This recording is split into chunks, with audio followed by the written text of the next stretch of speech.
या गुडघे नाही ना का? गुडघे नाही ना?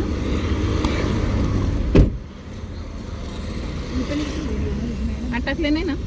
नाही ती घरी ठेवून यायची ना. नाही थांबत ना ते सोबतच येतात. एवढ्या केसानं किती भांडे येतील? भरपूर येतील ना? अहो मॅडम ते लोक आले ना हा ते मला म्हणता तुमचे निघत नाही का, तुम्ही जमा करून ठेवा ना. त्यांना ते जशी लांबी तसे पैसे भेटतात ना केसांचे. हा का? हा त्याला म्हणा बाबा कापून नेतो का जमा? 2000 रुपये किलो आहे. नाही जास्त आहे. दुसरीकडे करता येते तिथे ते इकडे साईडला किलो एकच होते. केसांच्या चक्कर मध्ये सीट बेल्टची जागा चेंज केली होती.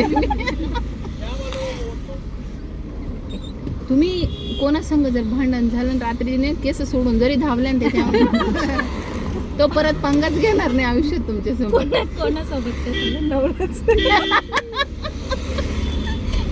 नाही नवऱ्याला माहिती तुम्ही कसे त्याच्यामुळे नवरा घाबरायचा नाही तुमच्या केसायला. नाही तरी पण एक दिवस करा तुम्ही. भांडण झालं का केस बिस डायरेक्ट असे पुढे घ्यायचे. मज्जा आहे. Okay hand brake. पाणी बिणी घ्यायचंय का?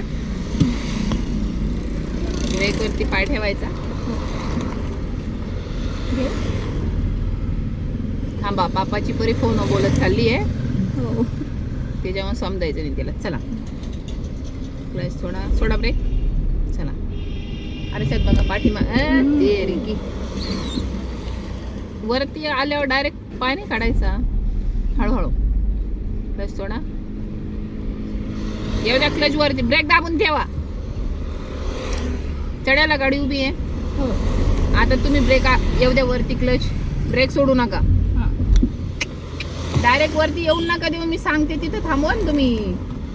नवऱ्याचं चक्कर सोडून द्या. आता केस बिस डायरेक्ट सोडून द्या. विषय तो आता मी काय सांगते ते लक्ष द्या. क्लच येऊ द्या वरती. ब्रेक दाबूनच ठेवा. क्लच येऊ द्या वरती. येऊ द्या. ऑपरेशन झाली गाडी. सोडा ब्रेक. ब्रेक सोडा. निघाली गाडी. डायरेक्ट क्लच वरती नाही सोडायचा. हळूहळू सोडायचा. चला तुम्हाला परसाद दिल्याशिवाय तुम्ही हात खालीच करते नाही. रेस द्या थोडी. चलो सेकंड गिअर. क्लच सोडाय क्लच दाबायचा आहे. रेस कमी करायचा आहे. दरवेळेस सांगते एक्सिलेटर जर खाली असला तर क्लच वरती पाहिजे. क्लच दाबला तर एक्सिलेटर वरती पाहिजे. लक्षात ठेवा. गिअर टाकताना क्लच दाबलाच पाहिजे. पण तुम्ही ट्राय नक्की करा तुमच्या नवरदेवासोबत.